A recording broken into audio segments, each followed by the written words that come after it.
Mi exesposa me dejó por su jefe del trabajo, me quitó todo y ahora finge ser la víctima mientras intenta volver a nuestras vidas como si nada hubiera pasado jamás. La primera vez que supe que algo andaba mal fue cuando no volvió a casa una noche. Dijo que se había quedado en casa de una amiga del trabajo después de una cena con el equipo, que se habían pasado unas copas y prefirió no manejar.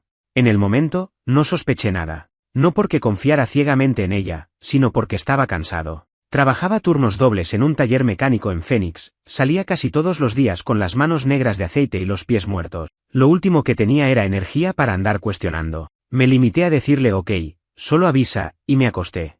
A la semana siguiente lo volvió a hacer. Otra noche de trabajo, otra amiga del trabajo, otra excusa. Lo mismo el jueves siguiente. El patrón se hizo obvio cuando ni siquiera intentó cambiar de coartada. Siempre la misma amiga. Pero nunca la trajo a casa. Nunca me invitó a esas cenas. Nunca me enseñó fotos. Cuando le pregunté si algo pasaba, me respondió con fastidio, como si fuera una locura mía, como si estuviera siendo paranoico. Me dijo que estaba estresada, que no le estaba poniendo atención, que ya no hablábamos como antes, que todo se sentía rutinario. Ahí empezó la caída libre, pero todavía no lo sabía. Yo seguía levantándome antes del amanecer, cocinando para los niños cuando podía, arreglando el auto que compartíamos porque se estaba quedando sin frenos y ella seguía usándolo como si nada. El celular ya lo escondía. Usaba clave. Se metía al baño con él. Dormía con él bajo la almohada. Cuando pregunté qué escondía, me dijo que privacidad no era igual a secretismo, que yo tampoco era perfecto, que si yo trabajaba tanto era para evitarla. No era cierto, pero igual me lo creí. Un mes después, vino el golpe. Entré a la cuenta bancaria para revisar unos pagos y noté un retiro raro, en efectivo, en un cajero cerca de un hotel. No era mucho dinero, pero no era un lugar donde ella solía ir. Lo mencioné casual, tratando de no sonar como un investigador. Ella explotó. Me dijo que estaba harta de que la vigile, que necesitaba espacio, que ya no me amaba como antes. Así, sin rodeos. Ya no te amo como antes. No estoy confundida. No necesitamos hablar. No, fue directo. No supe qué decir. Solo me senté en la sala en silencio mientras ella fue al cuarto a empacar una mochila. Esa misma noche se fue. Dijo que se quedaba en casa de una amiga, pero no fue difícil darme cuenta de que era con él. El tipo del trabajo. El gerente nuevo. Yo había oído su nombre antes. Una vez me mostró una foto del grupo del trabajo y estaba él, sonriendo, brazo alrededor de varios. Me dijo que era buena gente. El jefe buena onda, lo llamó. A los 3 días supe que no volvería. Me lo confirmó en un mensaje. Me pidió que no la buscara. Que habláramos solo por los niños. Que no quería pelear. Que no quería drama. Sé maduro, por favor, fue la última línea. Como si no fuera ella la que se largó dejando un hoyo en la casa y en la cabeza de los niños, que no entendían por qué mamá ya no les daba las buenas noches. Pensé que eso sería lo peor. Pero estaba empezando. Después de que se fue de la casa, no sabía qué hacer con el silencio. No era solo que faltara su presencia física, era que todo había perdido peso. Los sonidos de la casa se apagaron, el olor a su perfume en las sábanas se fue de golpe, como si hubiera abierto todas las ventanas y dejado que el viento se llevara los últimos restos de lo que habíamos tenido. Yo llegaba del trabajo, tiraba la mochila en el sofá y me quedaba parado un rato frente al televisor apagado, sin ganas de nada, ni de prenderlo, ni de cambiarme, ni de cocinar. Me quedaba así, como tonto, con la cabeza llena de ruido pero sin una sola palabra que pudiera decir en voz alta. Los niños se quedaban conmigo la mayoría del tiempo porque ella decía que todavía estaba acomodándose, que el lugar donde vivía era muy chico, que no tenía muebles, que no quería que ellos durmieran en el suelo, que estaba haciendo todo eso por ellos. En ese momento lo acepté porque quería creer que por lo menos todavía le importaban. Me aferré a eso, aunque algo dentro de mí me decía que era otra excusa más. La verdad es que ni siquiera me preguntaba cómo estaban. Los llamaba 2 o 3 veces por semana y hablaba 5 minutos. A veces, ni eso. Se limitaba a mandar un emoji o una nota de voz diciendo que los amaba y que pronto los iba a ver. Pero no venía. No preguntaba si necesitaban algo para la escuela, si estaban comiendo bien, si tenían fiebre o se habían peleado con alguien. Nada. Y ahí estaba yo, rompiéndome el lomo trabajando horas extra en el taller y luego llegando a casa a lavar ropa, revisar tareas, bañar a los chicos, hacerles de comer, todo eso con la cabeza explotándome. Había días que no dormía más de 4 horas, y ella subía fotos en Instagram con él, tomando vino en algún restaurante de Scottsdale. La primera vez que vi una de esas fotos casi rompo el teléfono. Estaban los dos abrazados, sonriendo, con la frase «La vida es ahora». Me tuve que encerrar en el baño para no gritar delante de los nenes. A los pocos días, me escribió diciéndome que necesitaba hablar conmigo. Pensé que por fin había recapacitado. Pensé que me iba a pedir perdón, que me iba a decir que había sido un error, que todavía podíamos intentar arreglar las cosas, pero no. Me citó en un café cerca de la casa y cuando llegué, ya estaba sentada. Ni me miró bien a los ojos. Tenía esa cara que ponen las personas cuando ya ensayaron todo lo que van a decir. Me dijo que quería formalizar el acuerdo de custodia, que prefería dejar todo en claro desde el principio para evitar problemas más adelante. Lo dijo así, como si estuviéramos hablando de una compra de auto o algo así. Le pregunté si pensaba volver en algún momento. Me miró como si no entendiera la pregunta. No creo, dijo. Ya tomé una decisión. No es contra vos, simplemente, se terminó. Y ahí fue cuando me soltó lo que más me destruyó. Estoy embarazada, dijo. Así, de la nada, sin siquiera poner una pausa entre una frase y la otra. Me quedé mudo. Literalmente, no pude decir una sola palabra. Ella siguió hablando como si nada, como si no hubiera tirado una bomba sobre la mesa. Dijo que no estaba segura de querer tenerlo, que recién se había enterado, pero que creía que era lo mejor para su nueva vida, que ese bebé venía en otro momento emocional, que no tenía que preocuparme, que no me iba a afectar. Ahí me levanté y me fui. No dije nada, ni una palabra. Caminé varias cuadras sin saber a dónde iba. Me temblaban las manos y no sabía si quería llorar, vomitar o romper algo. Era como si alguien me hubiera quitado todo y todavía viniera a decirme que no era suficiente, que ahora sí estaba empezando una vida de verdad con otro. Me sentí descartado, como si hubiera sido un error en su historia que ya quería borrar. Esa noche no dormí. Me senté en la cocina hasta que amaneció. Escuchaba la respiración de los chicos desde el cuarto y me preguntaba si algún día iban a entender todo esto, si algún día me iban a preguntar por qué mamá se fue, que iba a decirles, que me cambiaron por otro, que no fui suficiente, que prefería otra familia. ¿Cómo le explicas eso a un nene de 6 años? Lo peor es que no era la última sorpresa. Pasaron como 2 semanas después de esa conversación y no supe más nada de ella, ni un mensaje, ni una llamada, ni una visita, nada. Y yo no tenía energía para buscarla tampoco. Apenas si me alcanzaba para sobrevivir el día a día. Laburo, casa, chicos, repetir. Todos los días la misma rutina. Me estaba consumiendo, pero al mismo tiempo, era lo único que me sostenía. No pensaba en mí, pensaba en que no les falte nada. Que no notaran que el papá estaba hecho mierda por dentro. Aunque, si soy sincero, ellos lo notaban. Me miraban diferente, como si se dieran cuenta que algo no andaba, pero no sabían ponerlo en palabras. Una noche, mi hijo más grande me preguntó si la mamá se había ido para siempre. No supe qué decirle. Me quedé en silencio tanto tiempo que él mismo cambió de tema. Al día siguiente, la maestra me mandó un mensaje diciendo que lo notaba distraído, que estaba más callado que antes, que dibujaba cosas tristes, personas solas, casas partidas. Me partió al medio leer eso. Me encerré en el baño del taller y lloré en silencio con el celular en la mano. Unos días después, como si no hubiera pasado nada, ella apareció. Tocó la puerta a eso de las 8 de la noche. Yo no sabía si abrirle o no. Los chicos salieron corriendo, emocionados. Cuando abrí, estaba diferente. Más flaca, ojerosa, con una expresión que no le había visto nunca. Me preguntó si podía pasar. Le dije que solo si era por los nenes. Asintió. Entró y se sentó en el borde del sillón, como si la casa ya no le perteneciera. Me dijo que había perdido el embarazo. No lloró. No explicó mucho. Solo dijo que pasó, que fue rápido, y que ahora estaban replanteando muchas cosas, que se había ido a vivir sola, que no estaba más con él. Y ahí me largó otra bomba. Él me dijo que nunca quiso tener hijos conmigo, que fue un accidente y que me había seguido la corriente porque pensaba que era lo que yo quería. No supe qué decirle. No porque me doliera, aunque sí dolía, sino porque ya no tenía ganas de hacer de terapeuta. Años de escuchar sus quejas, de calmar sus enojos, de justificar sus impulsos. Ya estaba cansado. Le pregunté qué quería. Me dijo que estar más presente, que quería ver a los nenes más seguido, que quería reconstruir una relación con ellos. Me tragué el enojo.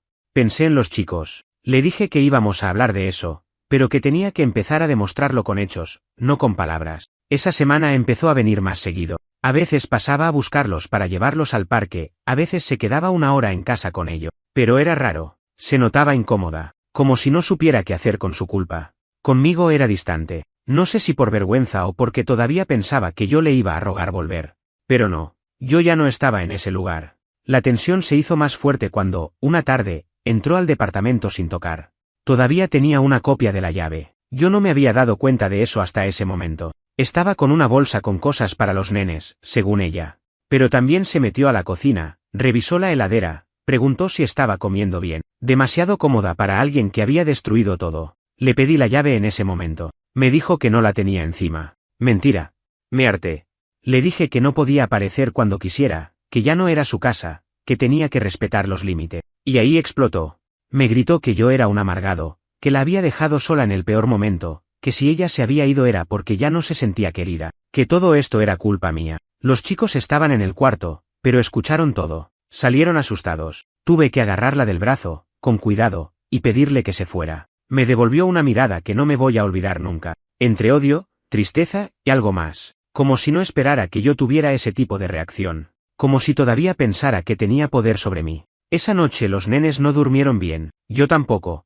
Al día siguiente, me mandó un mensaje larguísimo, lleno de excusas, pero también con un tono manipulador. Decía que yo la hacía sentir como una intrusa, que no entendía por qué la trataba como a una extraña cuando ella también era madre, que teníamos que ser un equipo, que lo hacía por los chicos. Pero todo eso venía después de haber desaparecido por semanas, de haberme dejado con toda la carga, de haber elegido a otro por encima de su propia familia. Yo ya no quería palabras, y ahí fue cuando decidí que tenía que empezar a documentar todo. Después de ese episodio con la llave y la discusión frente a los chicos, algo dentro de mí se rompió.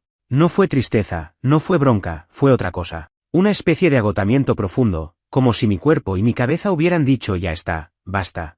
Había aguantado tanto, intentando que todo se mantuviera estable por ellos, intentando que no se desbordara nada, que me había olvidado de que yo también tenía un límite, y ahí lo había alcanzado. Esa misma semana, compré una libreta y empecé a anotar todo. Día, hora, lo que hacía, lo que decía. Cualquier cosa que pudiera usar si esto terminaba en abogados, porque empecé a darme cuenta de que iba a terminar ahí. No tardó mucho en volver a cruzar la línea. Una tarde, sin avisar, apareció con bolsas llenas de cosas, ropa, juguetes, cuadernos, hasta un par de sábanas. Dijo que quería que los chicos tuvieran todo lo suyo acá también. Le dije que no podía simplemente entrar como si nada, que me avisara antes, que esto no era más su casa. Me miró con una sonrisa forzada y dijo que no pensaba quedarse, que solo era por los nenes. Pero se quedó. Se sentó en la cocina. Me preguntó si había alguien más. Le dije que eso no era de su incumbencia. Y ahí cambió la cara. Se le fue la sonrisa, se puso seria, incómoda, como si no soportara que yo pudiera haber seguido adelante.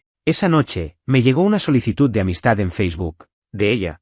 Y también de 4 o 5 cuentas que no conocía, pero al revisar, todas tenían amigos en común con ella. Empecé a sospechar. Mi cuenta era privada, no tenía mucho más que fotos de los nenes y alguna que otra cosa del trabajo. Pero el hecho de que intentara meterse por ahí, después de todo lo que había pasado, me dio mala espina. La bloqueé. A todas las cuentas, y pensé que ahí iba a parar. No, solo estaba empezando. A los días, los nenes empezaron a decir cosas raras, que mamá les preguntaba qué hacíamos los fines de semana, que si papá tenía una amiga, que qué comíamos, si salíamos a pasear. Les pedía fotos, les revisaba la mochila cuando volvían a su casa. Un día, mi hijo me dijo que ella le preguntó si yo dormía con alguien más en la cama. Me agarró un escalofrío. Le dije que no tenía por qué responder esas cosas, que no estaba bien que lo pusieran en el medio. Decidí hablar con ella. La llamé. Le pedí que por favor dejara de meter a los chicos en temas de adultos, que si quería saber algo, que me lo preguntara a mí. Me cortó. Al rato, me escribió un mensaje diciéndome que yo era un manipulador, que estaba usando a los chicos para castigarla, que no le dejaba lugar como madre. Todo al revés, como siempre, haciéndose la víctima. Y ahí fue cuando apareció una chica nueva. No voy a decir su nombre, no hace falta, pero apareció de la nada, una noche que salí a tomar algo con un amigo. Me la presentó. Empezamos a hablar, todo muy tranquilo. Al principio no buscaba nada, no estaba para relaciones ni historias, pero fue amable, directa, real. No se metía en nada que no le correspondiera. No preguntaba más de lo necesario. Me reía con ella. Eso solo ya era una novedad. Después de unas semanas, empezó a venir a casa de vez en cuando. Los chicos la conocieron. Se llevaron bien con ella. No era su mamá, ni intentaba serlo, pero jugaba con ellos, les hablaba con respeto, los escuchaba. Y ahí fue cuando todo explotó. La primera vez que mi ex la vio, fue cuando pasó a dejar a los nenes. Ella estaba en la cocina, de espaldas, lavando unos platos. Mi ex entró sin golpear. Cuando la vio, se quedó congelada. Después sonrió de una forma rara y dijo así que era verdad. No dije nada. Le pedí que se retirara. No gritó, no insultó. Pero me quedó claro que eso no le iba a gustar.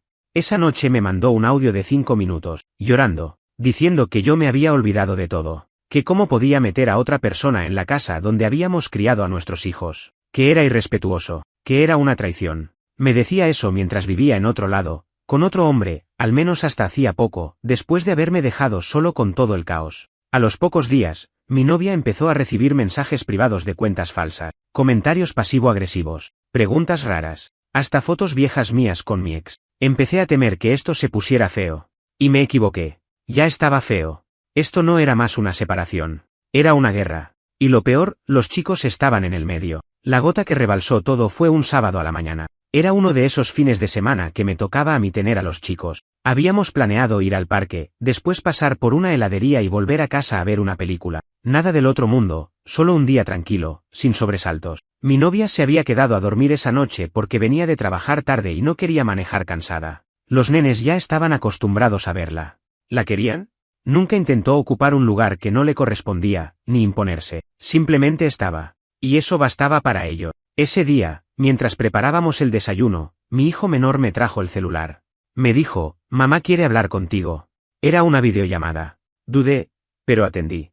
Apareció ella, despeinada, con cara de no haber dormido. Sin saludarme, preguntó directamente, ¿quién está en la casa? Le dije que no era asunto suyo. Me dijo que sí lo era, porque eran sus hijos y tenía derecho a saber con quién estaban. Le recordé que yo no la acosé cuando vivía con su compañero de trabajo, ni le pregunté qué hacía en su casa. Me cortó.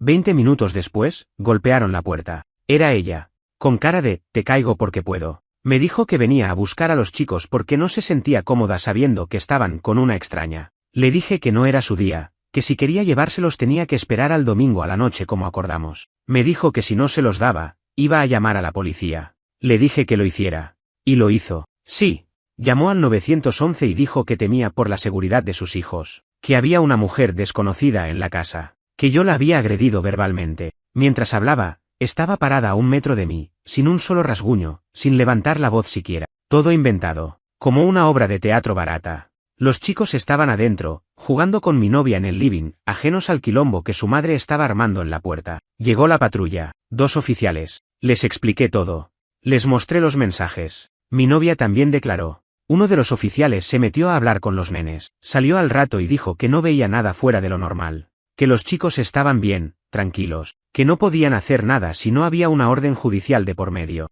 Ella se fue furiosa. Pero no se rindió. Esa noche, mi novia me dijo que entendía si yo quería poner distancia. Que no quería ser un problema para los chicos ni para mí. Le dije que no. Que ella no era el problema. Que la única que no podía aceptar que su tiempo ya había pasado era mí. Que yo no iba a vivir condicionado por su locura. Pero me hizo pensar. Porque si ya estaba dispuesta a armar un teatro así de grande, ¿qué seguía después? ¿Qué iba a inventar? ¿Qué iba a decir en la escuela? ¿Qué cosas iba a llenar en la cabeza de los nenes? Y ahí fue cuando decidí que no podía seguir esperando que se le pasara. No estaba lidiando con alguien que solo estaba dolida. Estaba lidiando con alguien que no toleraba haber perdido el control. Que estaba desesperada por recuperar terreno, aunque fuera a través del miedo, de la manipulación o del caos. Fui a un abogado. Le conté todo. Le mostré capturas de pantalla, audios, mensajes. Me dijo que sí, que había motivos para pedir una revisión del régimen de custodia, que podía documentar todo esto y presentarlo ante un juez, que era probable que la situación se complicara, pero que yo estaba haciendo lo correcto si priorizaba la estabilidad de los chicos. Me dio una lista de pasos. Me recomendó que comprara cámaras para la entrada de casa. Que empezara a grabar las conversaciones, que no borrara nada. Así lo hice. No pasó ni una semana y ella volvió a aparecer. Esta vez, con una excusa distinta, que los nenes se olvidaron una campera, que necesitaban un libro de tarea, que pasaba 1 minuto, pero cada vez que venía, se quedaba más. Se metía en la cocina, miraba la heladera, tocaba cosas, hacía preguntas. Una vez, abrió el ropero de los chicos y dijo, qué raro que tengan tantas cosas nuevas, ¿quién se las compró? Como si buscara pelea, como si necesitara encontrar algo para armar bardo. Y después, empezó a copiar a mi novia. Sí, literalmente. Un día vino con el mismo corte de pelo. Otro día, con una campera igual. Después, empezó a usar frases parecidas. A publicar fotos en lugares donde sabía que nosotros habíamos ido con los chicos. Como si tratara de recrear la experiencia. Como si necesitara demostrar que podía hacerlo mejor. Los nenes se dieron cuenta. Mi hija una vez dijo, mamá ahora se viste como la novia de papá. Mi hijo me preguntó si eso era normal. No supe qué responder. Lo único que sabía era esto, esa mujer estaba perdiendo el control.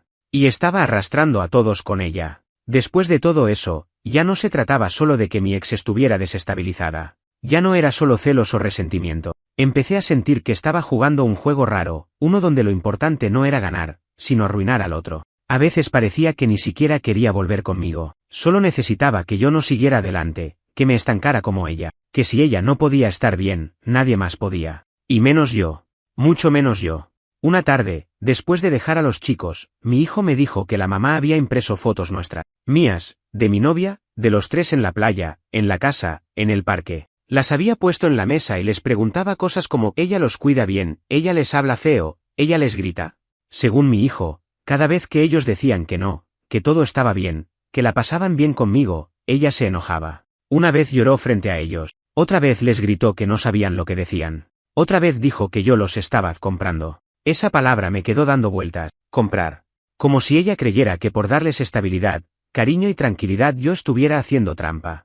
Como si fuera injusto que me quisieran cuando yo no estaba haciéndoles daño. Y entonces empezó a usar a los nenes como arma directa.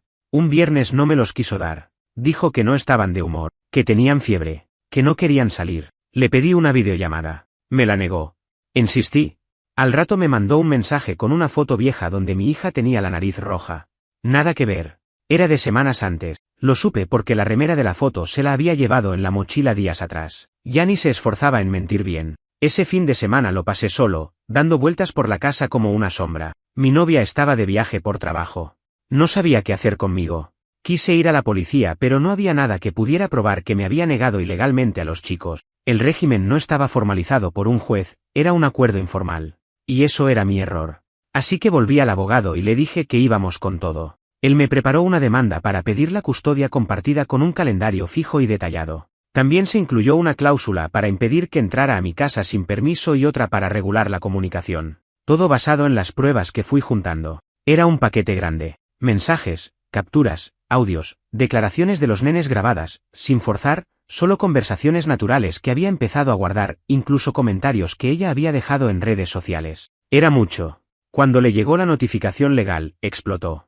Me llamó llorando, gritando, insultándome, diciendo que yo era un traidor, que no tenía corazón, que ella solo quería lo mejor para los chicos. Me dijo que si yo la obligaba a ir a juicio, iba a decir todo, que iba a contarle al juez quién eras de verdad. Le pedí que lo hiciera, que mostrara lo que quisiera, que mientras lo hiciera con pruebas, yo no tenía nada que temer. No supo qué responder. A los pocos días me enteré por mi hijo que en su casa había empezado a hablar mal de mí frente a ellos. Decía que yo la había dejado, que yo tenía una novia loca, que no los quería, que yo le había robado su lugar, que algún día iban a entender quién era el verdadero culpable. Los chicos no son tontos, la miraban en silencio, pero cuando volvían a casa, venían raros, callados, con caras tensas. Empecé a notar que la más chiquita se mordía las uñas, algo que nunca había hecho. El grande tenía pesadillas. Fue ahí cuando empecé a pensar que esto no era solo una pelea por orgullo. Era una situación que les estaba haciendo daño directo a los nenes, que si no ponía un freno real, se iba a poner cada vez peor. Y entonces, algo cambió. Una noche, cuando fui a dejar a los chicos, el tipo con el que ella había estado, el gerente ese, estaba en la puerta del edificio. Solo, me llamó. Yo no tenía ganas de hablar con él, pero me dijo que era importante, que solo quería un minuto. Le dije que hablara rápido, y ahí me largó algo que no vi venir. Me dijo que se había ido de la casa, que ya no vivía más con ella, que no había sido una separación tranquila, que habían tenido varias peleas pesadas, que ella estaba fuera de control, que una vez le tiró un vaso, que otra vez lo empujó por una escalera, que ella había empezado a comportarse de forma impredecible, que creía que necesitaba ayuda, que él no podía seguir con alguien así. No sé si me lo dijo para sacarse culpa, para que yo no lo odiara tanto, pero me sirvió. Porque si él, el tipo por el que me dejó, ya no podía con ella, eso reforzaba mi caso, mostraba que no era solo conmigo, que el problema era ella. Me fui de ahí en silencio, y al día siguiente, empecé a preparar a los nenes, porque si todo salía como el abogado decía, pronto íbamos a estar frente a un juez. Y ahí sí, todo se iba a definir. La audiencia estaba programada para un martes a las 9 de la mañana. Yo no dormí nada la noche anterior. Estaba con la cabeza llena de todo lo que había pasado en el último año y medio. Me sentía como si hubiese cruzado un desierto cargando piedras en la espalda. Tenía miedo. No por mí. Por los chicos. Por lo que podía pasar si el juez no veía lo que nosotros estábamos viendo. Por si a ella se le ocurría seguir actuando, como hacía en las redes, como hacía frente a la gente, esa máscara de madre preocupada y víctima constante. Cuando llegué al tribunal, ella ya estaba ahí. Sentada, maquillada, con ropa elegante, con una cara de tristeza ensayada que ya me conocía de memoria. Estaba sola. No vi al tipo con el que había estado. No vi amigas, ni familia. Solo ella. Mi abogada me saludó, me senté y traté de no mirarla. pero sentí su mirada fija, como si esperara que la mirara para empezar el show. No le di el gusto.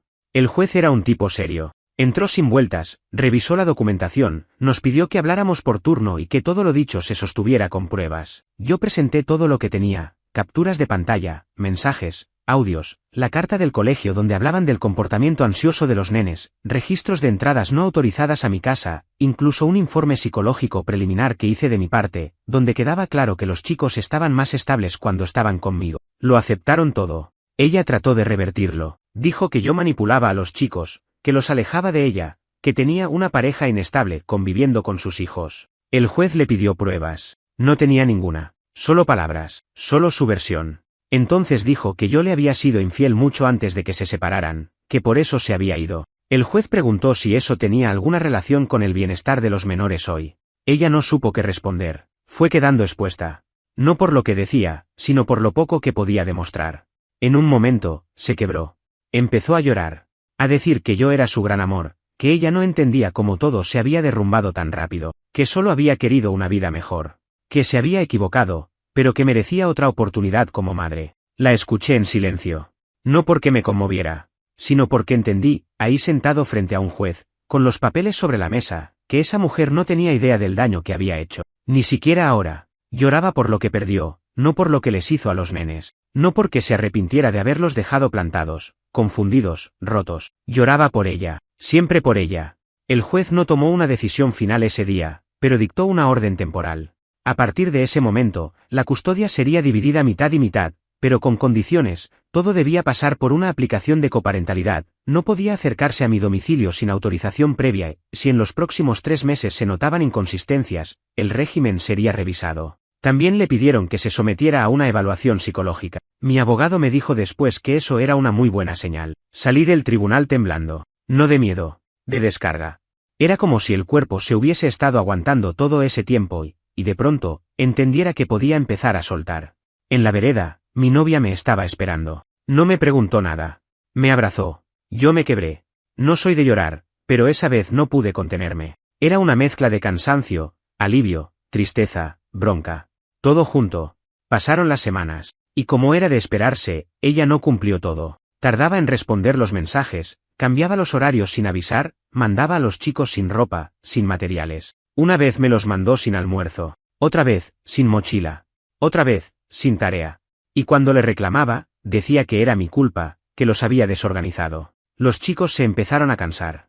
Un día, mi hija me dijo que no quería ir, que no se sentía cómoda, que la mamá estaba siempre tensa, o llorando, o discutiendo con el teléfono. Me dijo que no jugaba con ella, que se la pasaba espiando sus cosas, que una vez la escuchó llorando en el baño diciendo que yo tenía una vida nueva y que ellos también la habían abandonado. Yo ya no sabía qué hacer con esa información, porque por más bronca que le tuviera, seguía siendo su madre. Y no quería alimentar odio, pero tampoco podía permitir que los chicos cargaran con esa mochila. Entonces hablé con el abogado otra vez. Le dije que había que seguir, que si el juez pidió pruebas, yo se las iba a dar. Le dije que me importaba más la estabilidad de mis hijos que cualquier otro drama. Esa misma semana, presenté un pedido formal para revisión del régimen, y ahí fue cuando llegó el mensaje. Ella me escribió una noche, largo, confuso. Decía que se iba del estado, que no podía más, que pensaba empezar de cero en otro lugar, que no quería pelear más, que me dejaba los chicos, que los criara yo, que ella ya no servía para eso, que no la busque. Al principio pensé que era otra maniobra, pero no. Era real. No dormí esa noche. Me quedé sentado en el borde de la cama con el celular en la mano, leyendo ese mensaje una y otra vez. Me voy del estado. No puedo más. Cría vos a los chicos. Yo ya no sirvo para eso. No me busques. Cada palabra me caía como un ladrillo. No porque me sorprendiera, ya había visto señales de que se venía abajo, sino porque por fin había soltado el disfraz. Porque lo había dicho con todas las letras, que se rendía, que abandonaba. Sin excusas, sin rodeos. Lo primero que hice fue ir a ver a los chicos. Dormían como si no pasara nada, como si el mundo no se estuviera cayendo a pedazos afuera de su cuarto. Me quedé un rato ahí, mirándolos, pensando en cómo decirles, cómo prepararles un mundo donde una de las dos personas que más deberían cuidarlos simplemente desaparece. Mi novia se despertó y me encontró ahí, en silencio. Me preguntó si estaba bien. Le dije la verdad, no estoy bien. Pero voy a estarlo. Porque ahora sé que esto depende de mí. Solo de mí. Porque ya no hay más dudas, más idas y vueltas, más juegos. ¿Se fue? Me dejó con los chicos. Y si bien no es lo ideal, al menos es claro. Al menos ya no hay mentiras disfrazadas de drama. Ya no tengo que explicar visitas que no se cumplen, promesas que se rompen. Ya no tengo que protegerlos del caos. Solo tengo que criarlos. Al día siguiente, llevé el mensaje a mi abogado. Lo presentó como parte del expediente. Y con eso, el juez finalmente falló a mi favor. Custodia completa. Ella ya ni siquiera contestó. ¿Se fue?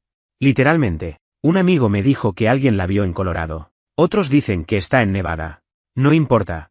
Los chicos me preguntaron por ella un par de veces. Les dije que está bien, que necesita tiempo. No les mentí, pero tampoco les conté todo. No todavía. Son chicos, y algún día lo entenderán mejor. Pero por ahora, necesitan paz. Las primeras semanas fueron raras. Todo recaía en mí. Escuela, doctores, tareas, cumpleaños, la ropa, las peleas entre hermanos, las risas, las preguntas difíciles, todo. Me reventaba. Pero también era la primera vez en mucho tiempo que sentía que tenía un propósito claro. Ya no vivía con miedo a qué iba a inventar ella después. Ya no esperaba la próxima manipulación. Solo vivía. Mi novia se quedó. No solo conmigo, con ellos. Se convirtió en una figura importante en su vida. Nunca trató de ser la nueva mamá. Solo estaba presente. Escuchaba. Acompañaba. Era firme cuando tenía que serlo. Cariñosa también. Yo la vi, con el tiempo, transformarse. Y me vi transformarme también. Porque empecé a bajar la guardia. A confiar. A entender que sí, podés salir de la mierda. Pero no salís corriendo. Salís arrastrándote. Te limpias el barro de a poco. Te levantás con los huesos duros. Pero salís. Un día, meses después, mi hija me trajo un dibujo. Era nuestra casa. Estábamos nosotros tres. Y al costado, mi novia, sonriendo. Todos tomados de la mano. Le pregunté quién lo había hecho. Me dijo yo, pero fue idea de mi hermano. Cuando lo miré a él, me encogió de hombros y dijo, porque así es como estamos ahora. No dije nada, solo me lo guardé. Nunca volví a saber de mi ex. No sé si sigue viva, si encontró ayuda, si está arrepentida. No sé si algún día va a volver. Supongo que sí, de alguna forma. Siempre vuelven, aunque sea con excusas. Pero esta vez, no pienso dejar que entre.